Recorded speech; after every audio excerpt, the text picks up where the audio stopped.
listening to Grounded. Grounded? What's that? I'm grounded in Jesus. I'm grounded in Jesus. LLA.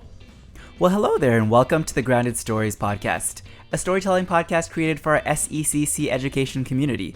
We hope that Grounded Stories will be a resource to provide a little fun and laughter, and of course, encouragement to stay grounded in Jesus in the ever-changing world that we live in.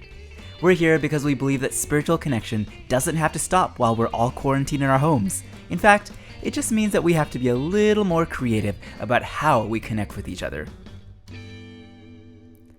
Last week, we explored the topic of motivation and diligence through the story of the very hardworking and industrious Joseph, who worked at everything with all his heart as working for God and not for human masters. This week, we're going to take a closer look, or listen, into how we can recharge and reconnect with God each day. Listen in as Linz is starting her day.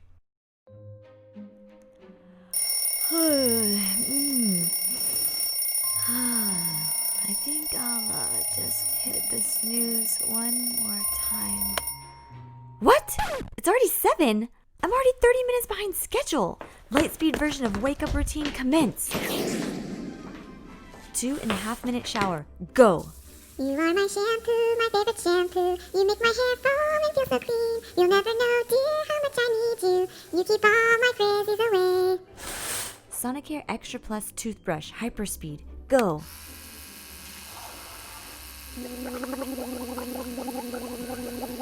Hair dryer. Go. Wait a minute. I don't need to blow dry my hair. I'm not seeing anyone I know today, or this month for that matter. Breakfast. Go. Clay? Linz, you scared me. You scared me. How are you even awake right now? It's not even 10:30 yet. Wait a minute. Does this mean that you finally found the motivation and energy to live life again? Well, I did decide to do the first right thing today, but I'm not really sure what to do next. I think I'll just head back to bed for a little bit. No. Wait. You can't go back to bed now that you're up and ready. Now you need to help me with my projects. Projects? Yeah, you won't even believe what happened yesterday. It all started like this.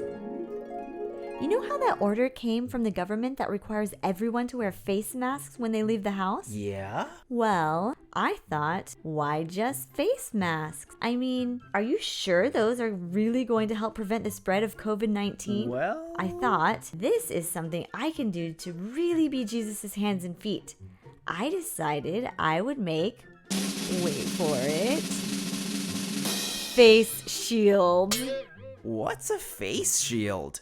When people say that we're fighting the coronavirus, I don't think they literally meant like with swords and shields. Clay, of course I'm not going to carry around a battle shield. Haven't you seen pictures of medical professionals working on the front lines in hospitals? They always wear protective gear, including masks and those little face shield thingies.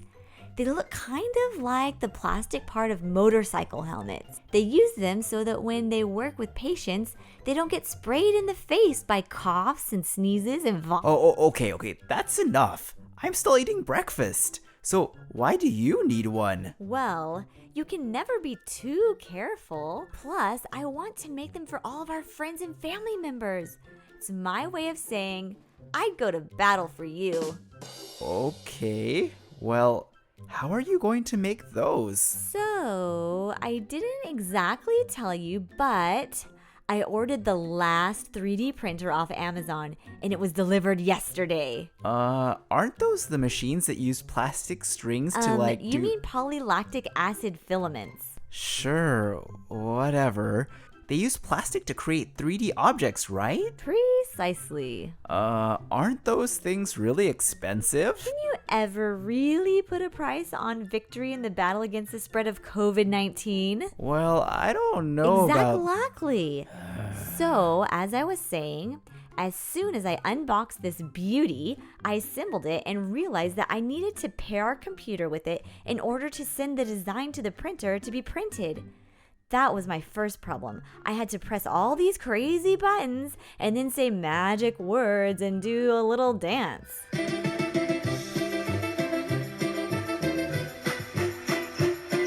Wait a minute. Were you literally doing the chicken dance in front of our computer? Why would I do the chicken dance in front of our computer? Well, I don't know. Maybe because Clearly, I was dancing in front of the 3D printer. Oh, brother.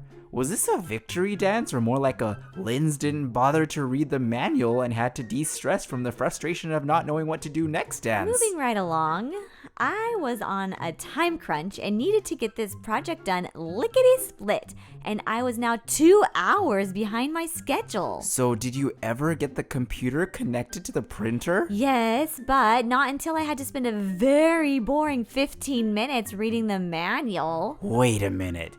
You're telling me that you spent 2 hours doing the troubleshooting chicken dance when you could have just slowed down and read the manual to start with? Who has time to read manuals when there's a project to get done? So then what happened? Well, I sent the design from the computer to the printer and voila! It started printing. That's great! So how many did you get printed? Well, it takes 2 hours to print the frame for the shield, you know, like the part that goes on your forehead. So I decided to relax and drink some good old soda. What? Since when do you drink soda? Since it's part of the battle against the coronas. Who am I kidding? I wouldn't drink soda for anyone. It was sparkling flavored water. Linz, I'm lost once again. What does flavored sparkling water have to do with the fight against the coronavirus? Clay, to make the clear plastic shield part, you need to use some clear plastic, of course. You can go down to the home improvement store and get industrial plastic, or you can use the plastic from a good old 2-liter soda bottle. So, 2 bottles of soda, and 5 trips to the bathroom later, my 2-hour timer dinged and I went back to get the frames from the printer and snapped the plastic on, but to my utter disbelief, the printer had stopped printing after only printing 1 inch of the frame. Did it break? No, it ran out of battery power. Wait a minute. You mean to tell me that your 3D printer runs on battery power? Don't those things require a lot of power? I thought you'd have to plug something like that into the wall. So you see, all of the plug-in 3D printers were already out of stock. So this was like an experimental version from a third-party seller. Not too sure if it's legit or not, but it was on a super sale. Linz! So, did you return it? No, of course not. I just had to recharge the batteries overnight. So now I'm finally ready to print the next 2 inches. If all goes well, my first shields will be done in 8 hours. And how many are you planning on making? Oh, you know. Why does that phrase scare me? Oh, you know, it's just one for each of our 257 bestest friends. You know, they will have already produced a vaccine for COVID by the time you're done with all of those face shields. Yeah, says the person who has been in bed for the last 2 weeks. And what are you doing to help our friends and family?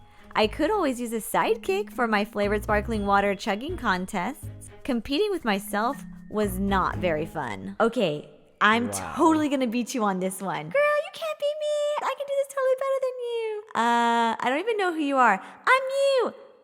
No, you're not. I'm me. I'm the version of you that's totally gonna beat you right now. You're going down. Girl, you're going down. You don't know me. So what are your plans for saving our community? Well, I haven't quite figured that out yet. The only thing I've done is roll out of bed and spend a little time reading the Bible. The Bible? Have I lost track of days already? Is it Sabbath? The days of quarantine are all just kind of running together now. No, it's only Thursday. It's just that after Alexa told us that story about Joseph, I thought I should really spend more time connecting with God each day so that I would have the motivation to do things. Yeah, that sounds really nice and everything, but I don't think I have time to read the Bible every day. Now that church is online everywhere, I do virtual Sabbath school and church hopping marathons all Sabbath long. Did you know that there are 40 Zoom Sabbath school classes and 36 Facebook live stream church services every Sabbath? Not to mention the pre-recorded programs. I'm pretty sure that counts for my entire week of Bible readings. Besides, how will I get my to-do list checked off if I have to slow down and read the Bible every day? I know what you mean, but I was just reading the story found in Luke 10. It went something like this. Jesus and his disciples were traveling through a village. A nice woman named Martha invited him over for dinner. Jesus, the pleasure of your company is requested at my residence at 6:15 this eventide. What my sister's trying to say is that we'd love for you to hang out with us for dinner tonight at 6:15 or, even 6:30. We're always running behind. And since we don't have watches because we're in Bible times, no one will even know the difference. That was Mary, her sister, by the way. She was slightly less formal and a little easier to understand, frankly.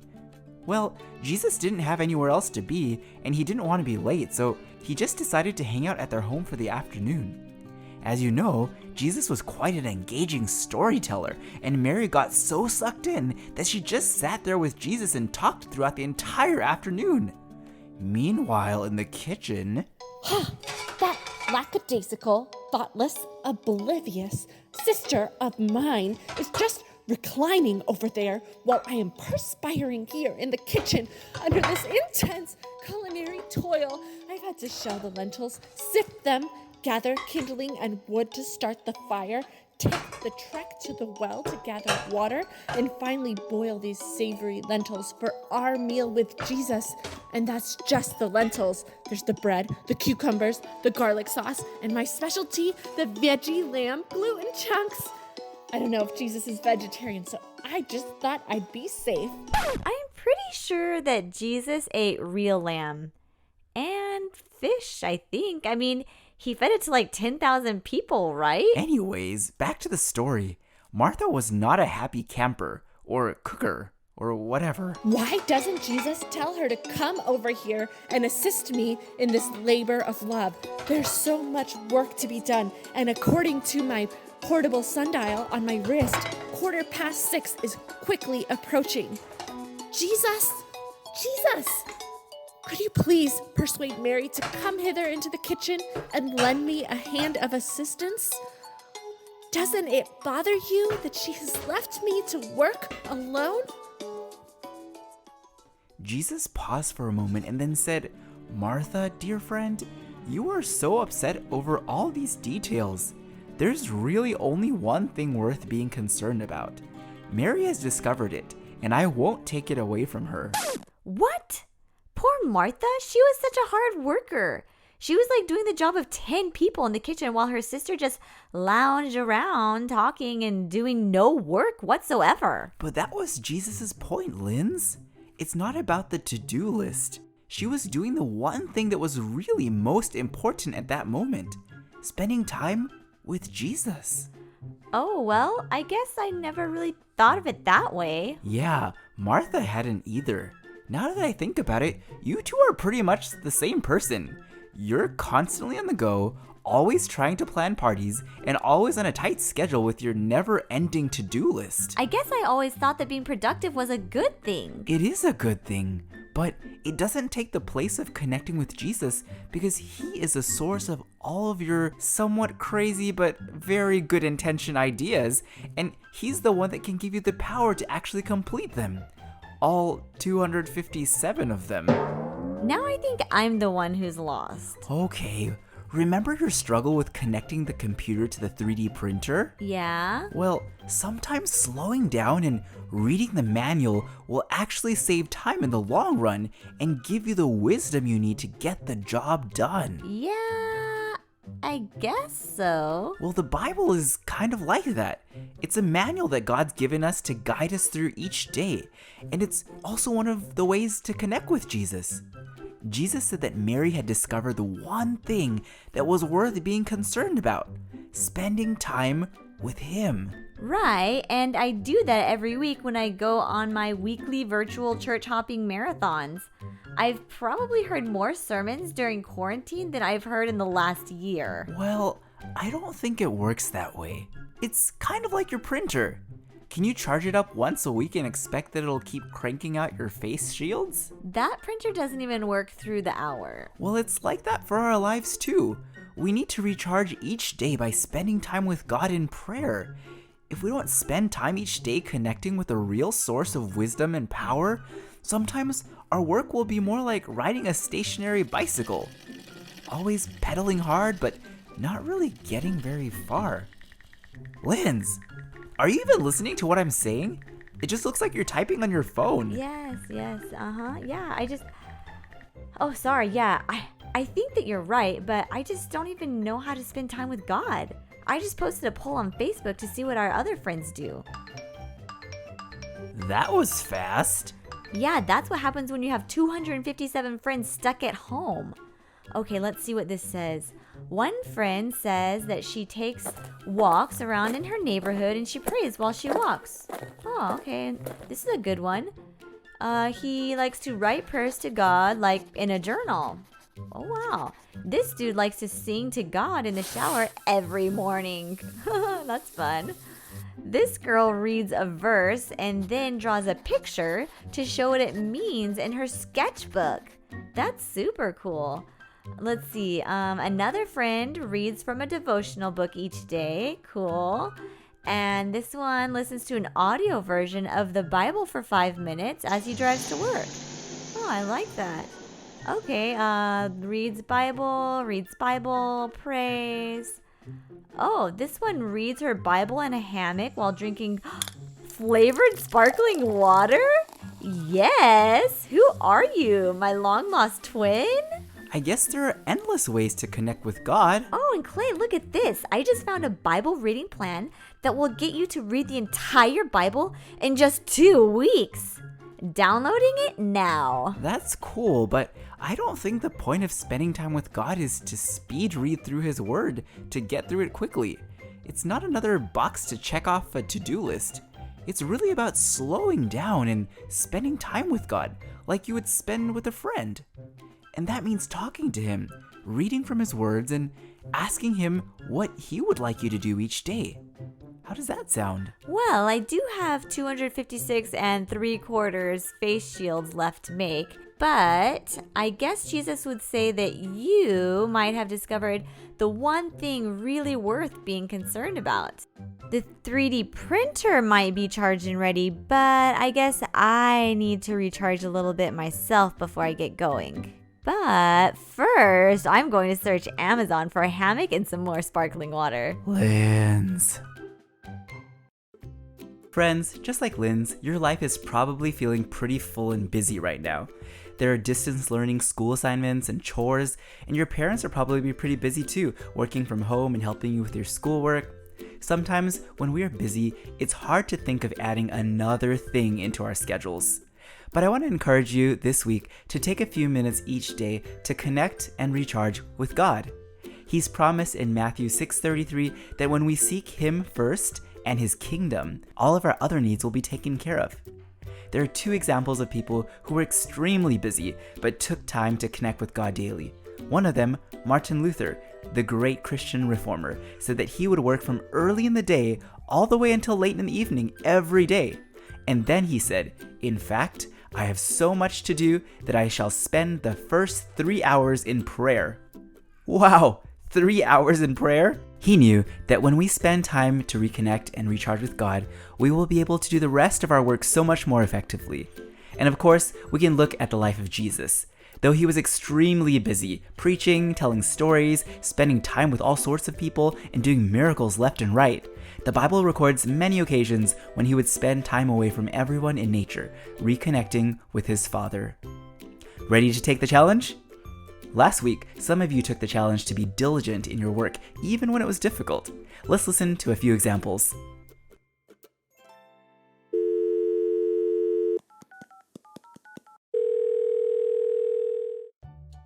Hello, my name is Izzy Ramos. I am in 2nd grade. I show diligence by practicing my violin and doing my homework. Hi, my name is Joaquin Ramos and I'm in 5th grade. I show diligence by helping my parents to do things like taking out the trash and cleaning the house. Thanks for listening to this episode of Grounded Stories, and thanks to all of our listeners who sent in recordings on how they've met the challenge. This week, if you're able to set aside some time to connect and recharge with God, I hope you'll consider recording a message with your name, grade level, and what you did to connect with God, and email it to ckoh@lla.org. This episode featured the voices of yours truly, Clayton Coe, and my lovely wife, Lindsay, and our dear friend, Tanya Davitt. We thank Caleb and Cross for being our inspiration for the bit about making face shields. He is currently making face shields with a plug-in 3D printer and sending them to healthcare workers on the front lines. Grounded Stories is produced for the Southeastern California Conference of Seventh-day Adventist Office of Education. We hope that these stories will help to keep us all grounded as we live by faith in Jesus.